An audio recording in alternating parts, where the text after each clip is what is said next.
सारी दुनिया देख रही, मैं नहीं देख पा रहा चीफ जस्टिस। मैं उस वक्त चीफ जस्टिस को दिल कर रहा था कहूं कि अपने टीवी का एंटीना ज़रा दुरुस्त समेत में कर लें, या केबल वालों को कहें कि सारे चैनल आपके के टीवी पे आने चाहिए।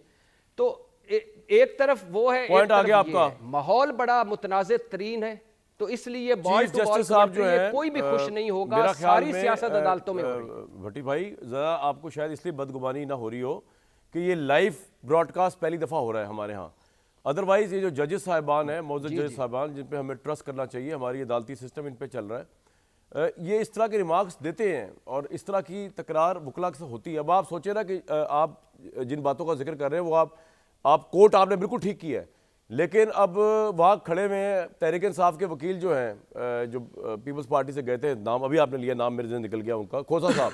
खोसा साहब जो हैं वो, उनको पता ही नहीं है कि 22 तारीख का जो ऑर्डर हुआ है सुप्रीम कोर्ट का इलेक्शन कमीशन को, वो 26 तारीख की, उसकी 26 दिसंबर की रिपोर्ट भी जमा हो चुकी है इलेक्शन कमीशन की, और वो जिरा कर रहे हैं चीफ जस्टिस के साथ और करी जा रहे हैं। और चीफ जस्टिस कह रहे हैं आपने रिपोर्ट पढ़ी है, उनको पता ही नहीं कि रिपोर्ट आ गई हुई है, और रिपोर्ट पढ़े बगैर वो जिरा किए जा रहे हैं। तो वो भी तो अदालत का टाइम वेस्ट हो रहा है ना। और दूसरा, भट्टी साहब आपको पता है कि ये सुप्रीम कोर्ट क्या लेवल प्ले फील्ड देगी यार, ये तो ऊपर की एक जंग चल रही है, आप जानते ही हैं। सुप्रीम कोर्ट का टाइम वेस्ट करिए तहरीक इंसाफ जा जाके, वो उनके और इतने अहम केसेस हैं जिन पर उन्होंने करना है। ये मामला सुप्रीम कोर्ट जाके क्या एसएचओ को कहेगी कि जी वो डार किधर गया, डार साहब किधर गए, या फलां बंदा किधर गया? ये तो सुप्रीम कोर्ट का काम नहीं है ना, उन्होंने करना है ये काम। मेरा ख्याल है सुप्रीम कोर्ट इस बारे में वो सोच रही होगी यार ये लोग कौन है जो आके तो हमें हमारा टाइम वेस्ट करे इतने। वो क्या ख्याल है भट्टी साहब, वुड यू एग्री? बिल्कुल बिल्कुल, यही आपके और चीफ जस्टिस साहब के ख्यालात बहुत मिलते हैं, यही कहा उन्होंने। भट्टी साहब मुझे ये बता दें कि भाई सुप्रीम कोर्ट में बड़ा अहम केस चल रहा है, क्यों तहरीक इंसाफ कह रही है कि सुप्रीम कोर्ट इंसाफ नहीं कर रही उनके साथ? पहली बात तो ये कि अफनान भाई को कहें कि आपको छुट्टी मिल गई है, आपने सबक भी याद किया और आपको छुट्टी भी मिल गई। और आपकी मौजूदगी जो थी वो महसूस हुई और आपने बिल्कुल तकरीर की। हाँ, कोरम का एक है, बहुत सारी चीज़ें, करारदाद पेश करने वाले रुकन को जो सेनेट के रूल्स हैं कि 7 दिन का नोटिस होना चाहिए, मुसवदा सेनेट सेक्रेटेरिएट में जमा होता है, करारदाद ऐसी ना हो जो अवामी मफाद के मुनाफी हो, करारदाद 1 दिन पहले तमाम सेनेटर्स को दी जाती है ताकि वो पढ़ लें, नमाज जुमा के बाद सेनेट का इजलास होना, करारदाद एजेंडे पर नहीं थी, अचानक आई, अचानक रूल्स मुअत्तल, अचानक पेश हुई, अचानक मंजूर हुई, बिल्कुल ठीक, और कोरम पूरा ना था और सेनेट इजलास गैर मुअय्यन मुद्दत के लिए मुलतवी। तो बहुत सारी। मेरा सवाल, आप आ जाइए जी इस अदालत पे कि जी बिल्कुल इस वक्त आप एक तो कामरान भाई बिल्कुल इस पे ना जाएं, ये हालात ऐसे हैं। देखिए, मुतनाज़ तरीन हालात हैं इस वक्त पाकिस्तान की तारीख के, अनफॉर्चुनेटली और फॉर्चुनेटली दोनों सूरतों में मुतनाज़ तरीन निगरान हुकूमतें हैं, मुतनाज़ तरीन इलेक्शन कमीशन है, मुतनाज़ तरीन ब्यूरोक्रेसी है, मुतनाज़ तरीन फैसलों वाली अदलिया है, मुतनाज़ तरीन सियासत है, मुतनाज़ तरीन हालात हैं और मुतनाज़ तरीन इलेक्शन का माहौल है। अब आप इसमें मत जाइए कि मिसाल के तौर पे कि ये साइफर केस में सुप्रीम कोर्ट में जस्टिस अतरम मिनल्ला साहब ने इमरान खान को मासूम लिख दिया। उसके बाद मुस्लिम लीगियों ने और पीडीएम ने 7 प्रेस कॉन्फ्रेंसें की और अतरम मिनल्ला जो उनके फेवरेट जज थे उनको बंदियाल साहब के साथ मिला दिया और कहा गुड टू सी यू, एक दहशतगर्द को गुड टू सी यू से मासूम कहा जा रहा है। तो हालात ऐसे हैं कि वही मिसाल के तौर पे वही जस्टिस तारिक मसूद साहब जिन पर अदम एतमाद करते हैं तहरीक इंसाफ वाले कि आप उठ जाएं, जब वो हक में फैसला उनका 3 रुकनी बेंच देता है और कहते हैं उस 3 रुकनी बेंच की लेवल प्लेइंग में कहते हैं उस्मान डार की वालदा के साथ जो हुआ, जी जमानत देते हैं 3 रुकनी बेंच इमरान खान को, जी आप जी बिल्कुल जमानत देते हैं, तो फिर उसके हक में हो जाते हैं। और ये हालात ऐसे हैं ना कि अब बॉल टू बॉल कमेंट्री हो रही है इस जगह पे। फ़ाइज़ ईसा काजी साहब और डेफिनेटली मैं ये एवरीबॉडी कैन फील कि एक है लेवल प्लेइंग फील्ड की केस था जिसमें कायम मकाम चीफ जस्टिस उस वक्त सरदार तारिक मसूद, मंसूर अली शाह और अतरम मिनल्ला।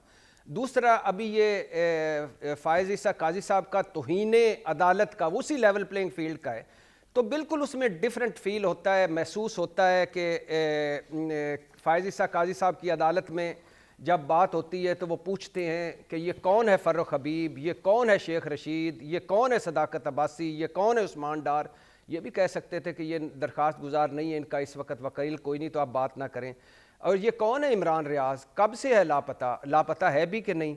और जब आप तपश बर्दाश्त ना कर सकते हो तो किचन में खड़े ना हों। और फिर यानी बड़ी दिलचस्प है, इसमें कोई शक नहीं कि तहरीक इंसाफ के वकील अब वकील कम रह गए, सियासतदान ज़्यादा हो गए हैं, आपसी उनकी लड़ाइयाँ भी हैं, तैयारियां भी सही नहीं करते। लेकिन हाँ, लेकिन दूसरी तरफ अदालत में, एक तरफ अदालत थी सरदार तारिक मसूद साहब की, उन्होंने कहा सीधी बात की, उन्होंने कहा कि भाई लेवल प्लेइंग फील्ड आप नहीं दे रहे जमात को, पीटीआई के साथ इम्तियाजी सलूक कर रहे हैं, इलेक्शन कमीशन और पीटीआई बैठे और ये तहफ़्फ़ुज़ात दूर करें। आप दूसरी तरफ देखिए, 2-4 जुमले मैं आपकी तवज्जो आपके आर्डर की तरफ ही दिलाना चाहता हूँ। लतीफ़ खोसा, हमें पता है अपने आर्डर का मत बोले, चीफ जस्टिस खोसा साहब, यहाँ खड़े होकर आप इलेक्शन कमीशन रिपोर्ट मुस्तरद नहीं कर सकते चीफ जस्टिस। मुझे लग रहा है आप इलेक्शन का इल्तवा चाहते हैं चीफ जस्टिस। अब मुझे चीफ जस्टिस साहब से पूछना है कि जरदारी साहब बोल चुके हैं कि आगे करें इलेक्शन, मौलाना साहब बोल चुके हैं, MQM साहबा, अमीर मुकाम, फाटा सैनिटर्स, बाप सैनिटर्स, सेनेट करारदाद, उनका कोई नहीं जिक्र। ये जिनका इलेक्शन के लिए सवा सत्यानाश हो चुका है पीटीआई का पिछले 1.5 साल से, वो इल्तवा चाहते हैं। आगे आइए। अच्छा, उन्होंने हमारा इंतखाबी निशान ले लिया, खोसा, लतीफ़ खोसा, कौन सा इंतखाबी निशान? चीफ जस्टिस साहब मासूमियत से पूछते हैं। आप किस जमात के उम्मीदवार हैं चीफ जस्टिस? मैं पीटीआई का उम्मीदवार हूं खोसा साहब। कि आपने पीपल्स पार्टी छोड़ दी चीफ जस्टिस? अच्छा, फिर एक आखिरी जुमला, टीवी पर हमने देखा कागजात नामजदगी छीने जा रहे जस्टिस मुसर्रत हलाली, सारी दुनिया देख रही, मैं नहीं देख पा रहा चीफ जस्टिस। मैं उस वक्त चीफ जस्टिस को दिल कर रहा था कहूं कि अपने टीवी का एंटीना ज़रा दुरुस्त समेत में कर लें, या केबल वालों को कहें कि सारे चैनल आपके के टीवी पे आने चाहिए। तो एक तरफ वो है, पॉइंट आ गया आपका, माहौल बड़ा मुतनाज़े तरीन है, तो इसलिए चीफ जस्टिस साहब जो है कोई भी खुश नहीं होगा, सारी सियासत अदालतों में हो रही है। भट्टी भाई, जरा आपको शायद इसलिए बदगुमानी ना हो रही हो कि ये लाइव ब्रॉडकास्ट पहली दफ़ा हो रहा है हमारे यहाँ।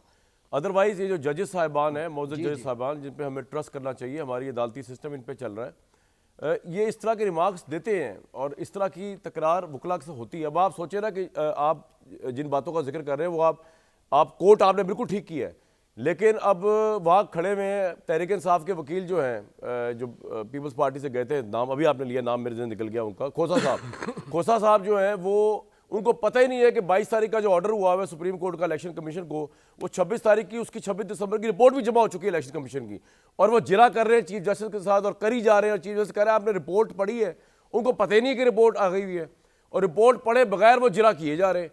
तो वो भी तो अदालत का टाइम वेस्ट हो रहा है ना। और दूसरा, भट्टी साहब आपको पता है कि ये सुप्रीम कोर्ट क्या लेवल प्ले फील्ड देगी यार, ये तो ऊपर की एक जंग चल रही है, आप जानते ही हैं।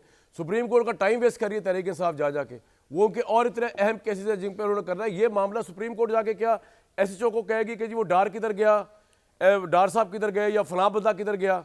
ये तो सुप्रीम कोर्ट का काम नहीं है ना, उन्होंने करना है ये काम। मेरा ख्याल है सुप्रीम कोर्ट इस बारे में वो सोच रही होगी यार ये लोग कौन है जो आके तो हमें हमारा टाइम वेस्ट करे इतने। वो क्या ख्याल है भट्टी साहब, वुड यू एग्री?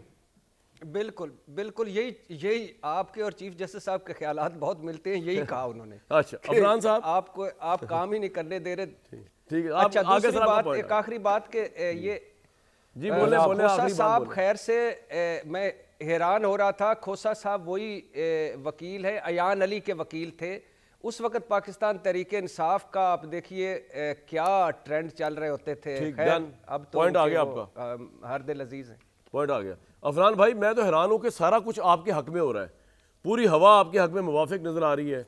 आज जो है वो शरीफ फैमिली ट्रस्ट केस भी खत्म हो गए। कल नवाज शरीफ साहब के बड़े क्लोज हैं मियां जावेद लतीफ़ साहब, उन्होंने बड़ी हैरान कुन बात कही और मैं हैरान रह गया उनकी बात सुन के। पहले आप उनकी बात सुन लें, उसके बाद मैं आपसे जानना चाहूँगा। सिर्फ मियां जावेद लतीफ़ साहब ने जो बात कही है ना कि नवाज शरीफ साहब अभी भी गू मगू की कैफियत में प्राइम मिनिस्टरशिप के स्लॉट, वो सुनवा दें जरा जी। जहाँ तक न्याजी साहब का कहना है तो मैं उससे भी इत्फाक करता हूँ।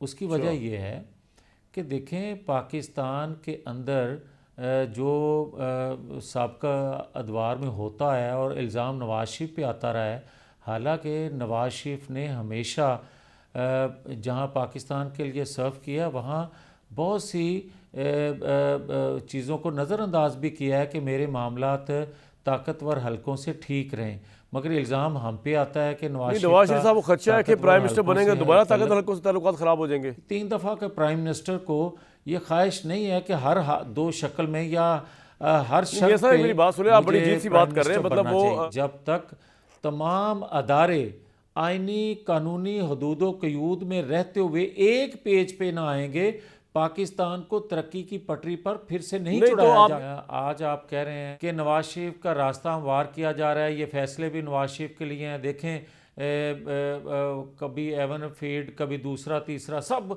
से वो बरी हो गए हैं।